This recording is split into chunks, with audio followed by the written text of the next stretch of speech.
శారీస్ ప్రతి 10,000 రూపాయల కొనుగోలుపై ఒక గోల్డ్ కాయిన్ ఉచితం. వద్దు, ఎందుకంటే తెలుగు స్క్రీన్కి మాలాంటి ఫేస్లు అనేవి కామెడీకి ఒక హాఫ్ అన్ అవర్ అలా వచ్చి సరదాగా నవ్వించి వెళ్ళిపోవాలి. అంతకు మించి 3 hours బేర్ చేయలేరు. ఎందుకు అంటే మన ముందు నుంచి తరతరాల నుంచి వచ్చిన అందరు హీరోలు అందగాడు. Everybody's glamour based. వాళ్ళందరిని అలాగే చూస్తారు తప్ప ఇంకేదో మనకు 1-2 ఛాన్సెస్ ఎవరికో ఒకరికి, అందరూ అది ట్రై చేద్దామంటే తప్పు. అది కరెక్ట్ కాదు అని నా ఫీలింగ్. మహేష్ బాబుతో కలిసి చేశాను. ఆయనతో ఆగడి చేశాను. చాలా రిజర్వ్గా ఉంటారండి ఆయన. చాలా సరదాగా ఉంటారు. సరదాగా ఉంటారా? అబ్బో అసలు చాలా దీనిగా ఉంటారు. అసలు షూటింగ్ స్పాట్లోనే ఉంటారు. అసలు క్యారావెన్ తక్కువ ఆయన. లొకేషన్ వన్స్ ఆయన బయటికి మేకప్ వేసుకుని వచ్చినాక మళ్ళీ బ్రేక్ టైం తర్వాత మళ్ళీ ప్యాకప్. అసలు ఇంకా చాలా ఏదో నార్మల్గా మాట్లాడటం ఉండదు. ఆర్టిఫిషియల్గా ఆయన మాట్లాడరు. ఏదైనా సరే ఫ్రాంక్ ఓపెన్గా మాట్లాడతారు, సరదాగా ఉంటారు. ఈయన సునీల్ గారితో కలిసి పనిచేశారా మీరు? సునీల్ అన్నయ్య అసలు జక్కన్న చేశారు. నేను సినిమాలు చాలా తక్కువ చూస్తాను. అదే నాకు అర్థమైంది. నేను మిమ్మల్ని అడుగుతున్నా అందుకే. జక్కన్న చేశాను. సునీల్ అన్నయ్యతో బాగా ట్రావెలింగ్ చాలా. ఆయన కూడా అసలు ఎంత సరదాగా ఉంటారో మనిషి కదండి. చాలా సరదా అండి. ఇప్పుడు ఇంకా నాకు తెలిసి సునీల్ అనేది కొంచెం హీరో అయినాక కొంచెం మేబీ యాక్సెస్ తక్కువ అవడం వల్ల, ఇది వరకు ఏ సెట్లో చూసినా సునీల్ అనే కదా, ఏ షూటింగ్ చూసినా వెయిటింగ్. ఆయన వస్తే చాలు, ఎక్కడ ఒక షూటింగ్, అక్కడ మెడ్రాసు, తమిళ్, ఇది అది. ఆయన బిజీ ఎవరికి రాదు అస్సలు. ఆ బిజీలో కూడా అందరితో సరదాగా టైం స్పెండ్ చేసి ఈవెన్ నైట్ 9-10 ఉన్నా ఏ ఫంక్షన్లు కూడా మిస్ అవ్వకుండా వెళ్ళేవారు. సో ఇప్పుడు మేబీ హీరో అయినాక మరి ఆయన పనులు, హీరో అంటే మరి వేరేగా ఉంటుంది కదా. ఆయన వెళ్ళే సరదాగా ఉంటారు అసలు. ఆయన అసలు కలిస్తే ఇంకా పండగ, జోకులు ఇంకా. మన కృష్ణరాజు గారి ఇంటికి వెళ్ళినప్పుడు వాళ్ళ పిల్లలు వాళ్ళకి ఇచ్చే నెంబర్ నమ్ముతారా మీరు? అవును, వాళ్ళు ఇచ్చే నెంబర్ నాకు మా నెంబర్ చేస్తాను. నాకు 3వ పాప ఉంటుంది కదా, పెద్ద పాప కొంచెం రిజర్వ్, 2వ పాప 3వ పాప కొంచెం రావడం పట్ల గిబ్బుని గుద్దేది నేను. అది రౌడీ మామూలు. వాళ్ళు సరదాగా ఎప్పుడు ఇంట్లోకి వచ్చేవాళ్ళు కదా. ఇంకా మేడం కూడా బాగా సరదా. ఇంకా వెళ్తే ఇంకేం ఉండదు. వన్స్ డోర్ లోపలికి వెళ్ళిపోయి ఇంట్లోకి వెళ్ళారా ఇంకా అదొక ప్రపంచం. సో ఇప్పుడు చాలామంది హీరోలు వాళ్ళతో ఉన్న అనుబంధం చెప్పారు. ఇంకా మిగతా హీరోస్ ఎవరెవరు మీకు అనుబంధం ఉందో ఒకసారి చెప్పేసండి. నాకు అందరు హీరోస్ అండి. నాకు నాని గారు, శర్వా, నాకు తేజు బాగా క్లోజ్, సాయి ధర్మ తేజ్. ఓకే. ఎందుకంటే మేము పిల్ల నువ్వు లేని జీవితం is debut. Okay. 1.5 year travelling. మధ్యలో శ్రీహరి గారు పోయారు, ఆ తర్వాత ప్రాబ్లమ్స్, ఆ సినిమా షూటింగ్, మళ్ళీ రీషూట్లు. సో ఆ ట్రావెలింగ్లో తనకి నేను బాగా, నాకు తేజు బాగా ఇష్టం. ఈ never been like a hero.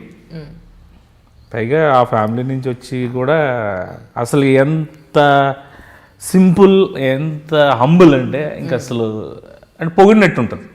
నిజంగా తమ్ముడు పొగిడితే కరెక్ట్ కాదనిపిస్తుంది తప్ప చాలా మంచిది. అసలు మేము డ్రెస్ మార్చుకుంటుంటే హీరో క్యారావాను, మేము డ్రెస్ మార్చుకుంటాం అన్న రండి ఇక్కడ మార్చుకోండి, వద్దు నాన్న పర్లేదు అంటే. కష్టం తెలిసిన మనిషి, ఓపిక, పేషెన్స్. 1.5 year debut film. అంతకుముందు సినిమా ఇంకా దారుణం, రే 1 year, 1.5 year. ఇంకా ఆ సినిమాకి అయితే పడ్డ కష్టం మామూలు కష్టం కాదు. లేదన్నా నీకు దేవుడు రే పగలు అని నీకు ముందే ఇచ్చేసాడు, కష్టం తర్వాత ఇంకంత హ్యాపీగా ఉంటుందిలే. ఒకసారి మనం కష్టం అలవాటు అయిపోతే ఏముంటుంది? ఇంట్లో ఫాదర్ ఒక్కడే తిడుతున్నాడంటే పర్లేదు, ఇంటిల్లు బాధే తిడుతున్నారంటే అలవాటు సర్లే కానీ అని చెప్పి.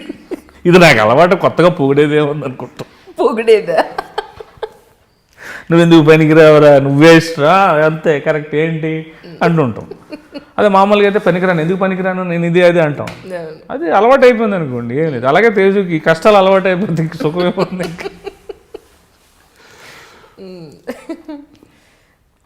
అసలు ఆ సినిమా అంత సరదాగా అయిపోయేది. ఇంకా వెళ్ళడం, అశ్రిత్ అని మన దిల్ రాజు గారు అన్నయ్య గారు అబ్బాయి, ఈజ్ ద ప్రొడ్యూసర్.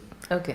సో ఆయన యంగ్, తేజు యంగ్, మేము కొంచెం నేను రఘుబాబు గారు ట్రావెలింగ్, సినిమా అంతా ట్రావెలింగ్.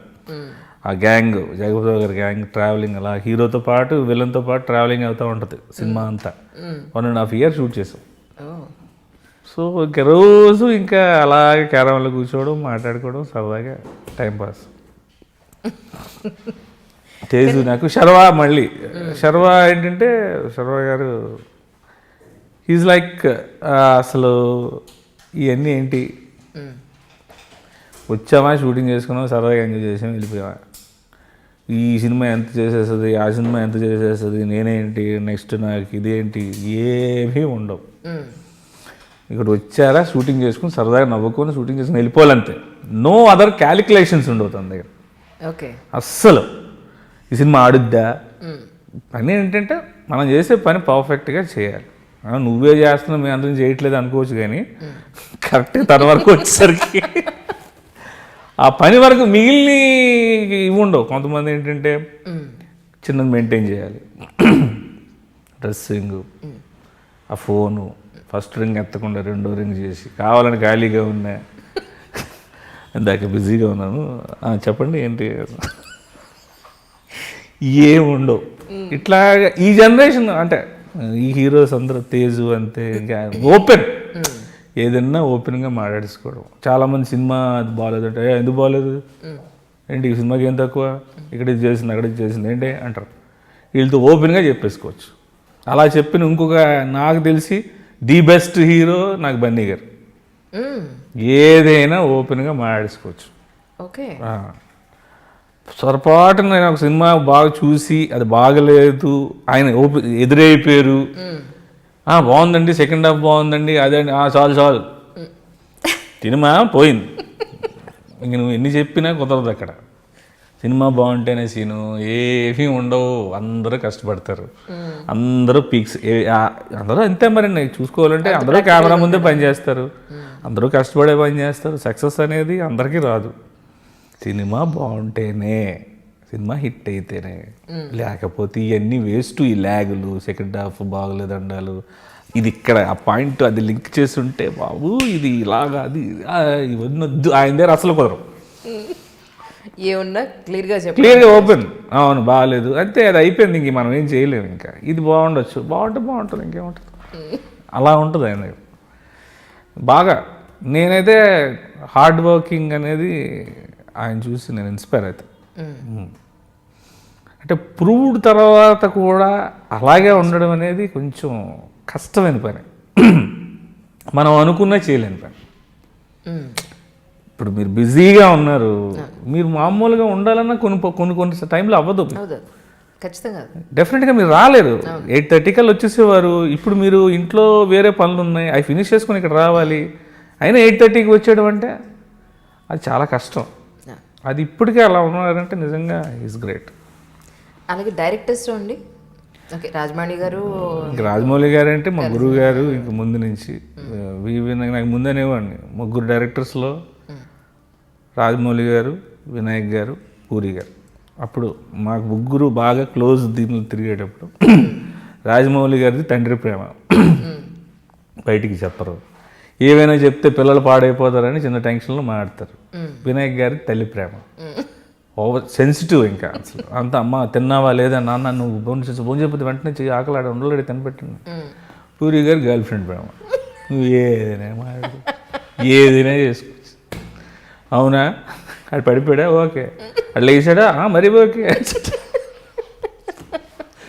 ఇంకా ఆడెందుకు పడిపోయాడు, లేసాడు, ఇంత ఛాన్స్ ఆయన ఎవరు ఇంకా అసలు టప పడుతుంది. పూరి గారి ఎక్స్పీరియన్స్ మాకు బాగా, అసలు ఏకనిరంజను, బుజ్జిగాడు, ఇంకా అస్సలు మీ వాడికి బాగా సిగ్గయ్యా, అసలు ఇలా కాదు అని చెప్పాను ఎవరు. ఇంకా అప్పట్లో బాగా బాబు కూడా ఎక్కువ ఇంటరాక్షన్ పూరి గారితో ఎక్కువ. బయటికి వెళ్ళడం అంటే పూరి గారితో ఉంటే, పూరి గారు ఉంటేనే బయటికి వెళ్ళేవాడు, లేకపోతే ఈ ఫ్రెండ్స్ ఇక్కడే. పూరి గారు అంతా ఇది. ఆర్జీవి గారితో కలిసి పనిచేశారండి? ఆర్జీవి గారితో ఆర్జీవి గారితో కలిసి పని చేయలేదు. అంటే మీరు కూడా సినిమా పక్షే కాబట్టి అడుగుతున్నాను. నేను పని చేయలేదు. మామూలుగా మీరు సినిమా పక్షే కాబట్టి అడుగుతున్నాను. ఏంటంటే ఆర్జీవి గారు ఈ మధ్య ఒక సినిమా తీశారు. ఏదండి? సెక్స్ అండ్ గాడ్ అనేది. దానికి ముందు ఏదో ఫస్ట్ బేసికల్గా నేనేదో గొప్ప మీరు క్వశ్చన్ అడిగారని కాదు. I'm very bad in this యూట్యూబ్లు ఇవి ఏమి నేను చూడను ఎక్కువ. ఓకే. ఫస్ట్ ఆఫ్ ఆల్ నేను ఇంటికి వెళ్ళానంటే యూట్యూబ్ ఆన్ చేసేది మైకిల్ జాక్సన్ సాంగ్స్. అవునా? డాన్స్ ప్రాక్టీస్ చేస్తాను. ఫుల్గా డాన్స్ ప్రాక్టీస్ చేసుకుంటాను. మైకిల్ జాక్సన్ నాకు బాగా ఇష్టం. మన డీజేలో సిటీ మార్. ఓకే. ఫస్ట్ ఆ సాంగ్ వేస్తా యూట్యూబ్లో. ఆ 6 సాంగులు ఈ ఫ్లాట్లో మా అలవాటు అయిపోయి వాళ్ళకి. ఈడు ఆన్ చేసేటంటే ఈ సాంగ్ తర్వాత ఈ సాంగ్ వస్తుంది, ఈ సాంగ్ తర్వాత ఇటు క్లోజ్ చేసేటి ఈ గోల్ ఉండదు అనుకుంటారు. అలాగే మైకిల్ జాక్సన్, ఆ తర్వాత డీజే, ఆ తర్వాత మన పిట్స్బుల్ అండ్ బ్రౌనీ. డాన్స్ అనే పాటలు కూడా పాడతారా? పాటలు పాడతానండి, కాకపోతే లిరిక్స్ గుర్తుండవు. పర్వాలేదండి, మీ వాయిస్ వింటాం, ఒక పాట పాడు. నేను మా ఒకటి లిరిక్స్ గుర్తుండవు. మా నేను ఫ్రంట్ సీట్లో కూర్చుంటాను, షూటింగ్కి వెళ్ళేటప్పుడు ఆయన వెనక సీట్లో కూర్చుంటారు. ఆయన కాలు ఇక్కడికి వస్తాయి, వెనక సీట్లో కూర్చున్న కాలు ఇక్కడికి వచ్చేస్తాయి, ఇక్కడికి ఉంటాయి కాలు. ఆయన ఇంకా పాటలు పాడుతుంటాం మేము. ఇక్కడ లాంగ్ డిస్టెన్స్ వెళ్ళేటప్పుడు ఇంక ఇళయరాజా సాంగ్స్ పెట్టుకొని మామూలుగా అయితే నేను పాడేస్తుంటాను మధ్యలో. అలా ఒక్క లిరిక్ అయినా కరెక్ట్ పాడరా రే అనేవాడు. ట్యూన్ కరెక్టే, ట్యూను అంతా బాగానే ఉంటుంది, లిరిక్స్ మారిపోతుంది. నా ఇష్టం వచ్చిన లిరిక్స్ నీ ఇష్టమే రాదా, అది పాడిన వాళ్ళు వింటే మనం కొట్టి పారేస్తారు నిన్ను. నా ఇష్టం వచ్చిన చూసి పాడేస్తుంటాను. ఈ లిరిక్స్ అవి మనకు తెలియవు. అలాగే నాకు ఫన్ కూడా అలవాటేది. అంటే అదే పాడితే మిమిక్రీ అయిపోద్ది, అదే ట్యూను ఏవేవో పాడేస్తుంటాను నేను. ఇంకా అసలు ఆ ట్యూన్లో నా ఇష్టం వచ్చిన పదాలు, నా ఇష్టం వచ్చిన నా ఇష్టం వచ్చిన లిరిక్స్ పాడేసి వెనక నుంచి ఒరే నాకే గుర్తుండవు, ఇక నువ్వేమో ఉన్న లిరిక్స్ మర్చిపోతే ఎలా రా అంటూ. నాకు ట్యూనే గుర్తుండాలి, నాకు లిరిక్స్ గుర్తుండవు. పాట స్టార్ట్ ముందు చెప్పేస్తాను మ్యూజిక్, ఇది ఈ పాట, అది ఎలా చెప్పేస్తారా. కానీ లిరిక్స్ స్టార్ట్ చేసేసరికి ఇంకంతే. అందుకే నాకు యూట్యూబ్ అనేది నాకు చాలా తక్కువ చూస్తానండి. Okay okay. సో ఆర్జీవి గారి గురించి పోనీ మీరు వింటూ ఉన్నారా? వింటూ ఉంటాను, నేను వింటూ ఉంటాను. ఆర్జీవి గారికి నాకు చాలాసార్లు బాబు దగ్గరికి వచ్చారు, మేము మాట్లాడినప్పుడు మేము ఉన్నాం. పూరి గారి దగ్గరికి వచ్చినప్పుడు తెలుసు. చాలా వాళ్ళకన్నా ఆయన చాలా భిన్నంగా అనిపించారు మీకు? లేదండి, నాకు తెలిసి నా ఎక్స్పీరియన్స్ చెప్తున్నా. ఆర్జీవి గారితో నా ఎక్స్పీరియన్స్, ఇఫ్ యు నో ఓ మనిషి గురించి పూర్తిగా తెలుసుకోవాలంటే ముందు ట్రావెల్ చేయాలి. మీరు అన్నారని చెప్పి నేను అనడం అనేది కరెక్ట్ కాదు. మీకు నచ్చలేదని మనిషిని గురించి నేను కూడా పొగిడేసి అలాంటి అదే కరెక్ట్ అండి మిమ్మల్ని సాటిస్ఫైడ్ చేయడం కూడా కరెక్ట్ కాదు. ఉండాల్సిందండి బాబు, నిజంగా చెప్తాను. మీకు ఆయన నచ్చలేదు, ఈవిడికి నచ్చలేదు అండి, ఏంటి మీకు ఈవిడికి నచ్చలేదు కదా, సరే ఓకే అది వేస్ట్ అండి అది అంత అనేసరికి అవునండి నిజమండి ఆయన వేస్ట్ అని మీరంటే మిమ్మల్ని సాటిస్ఫై చేయడం కోసం నేను మాట్లాడితే నేను ఎందుకు ఇక్కడ. సో ఆయనతో మేము మాట్లాడేటప్పుడు ఏంటంటే సరదాగా చాలా దీనిగా ఉంటారు ఆయన. నాకు తెలిసి నేను ఒక సినిమాలో టీషర్ట్ మీద ఆయన ఫోటో చేసుకుని కూడా నేను ఒక విలన్ క్యారెక్టర్ కూడా చేశాను. నా టీషర్ట్ల మీద అన్ని ఆయన ఫోటోలు ఉంటాయి, ఇలాగ డిఫరెంట్ డిఫరెంట్ ఎక్స్ప్రెషన్స్ పెడతాడు ఆయన. అంటే మెయిన్ అప్పుడు పూరి గారితో చూసినప్పుడు ఆయన చూసి అదొక ఫీలింగ్, అంత మంచి ఎటువంటి సినిమాలు తీసాడు ఆయన. రిమైనింగ్ థింగ్స్, పర్సనల్ థింగ్స్ మాట్లాడేంత రైట్స్ మనకు లేవు, నేను అంత టోన్ కాదు. ఎందుకంటే ఒక సినిమా తీయడం అంటే మాటలు కాదు. నాకు తెలిసి ఒకప్పుడు అనేవాడిని సినిమా ఏంటి ఇది ఇలా చేశారు అలా చేశారు, ప్రాక్టికాలిటీకి వచ్చేసరికి పేలిపోతాయండి చాలా. అసలు నేను డైరెక్ట్గా చూశాను కదా చాలామందిని, ఇంకా వాళ్ళు ఇంత అవసరమా వీళ్ళకి, ఏంటి బాధ ఈ సినిమా కోసం ఇంత కష్టపడాల్సిన అవసరం, రేపు వీళ్ళకి ఇచ్చేది ఏంటి, రేపు వీళ్ళకి మిగిలేది ఏంటి, ఎవరైనా వీళ్ళని హర్షిస్తారా, రేపొద్దున ఏమైనా అయితే చూస్తారా, ఎవరు చూడరు. సినిమా ఆ బరిలో ఉన్నంత వరకు వాళ్ళు చూడరు. అది మనం ఎంత చెప్పినా ఏం చెప్పినా ఈ మధ్య యూట్యూబ్లు అవి అయిపోయి ఎవరి మట్టుకు వాళ్ళు మాట్లాడేస్తున్నారు తప్ప రియాలిటీకి వచ్చేసరికి ఒక తల్లి కానీ ఒక తండ్రి కానీ ఒక తమ్ముడు కానీ ఒక రియల్గా ప్రేమించే వాళ్ళు మీరు నిజంగా ఇండస్ట్రీలో వచ్చి మీరు స్ట్రగుల్ అవుతుంటే వాళ్ళు తట్టుకోలేరు. ఎందుకమ్మా నీకు ఎందుకు ఇచ్చింది ఇది, రా ఇక్కడికి ఏదో పెట్రోల్ బంక్ ఉంది ఇందులో, ఎందులో కష్టం అందులోనే.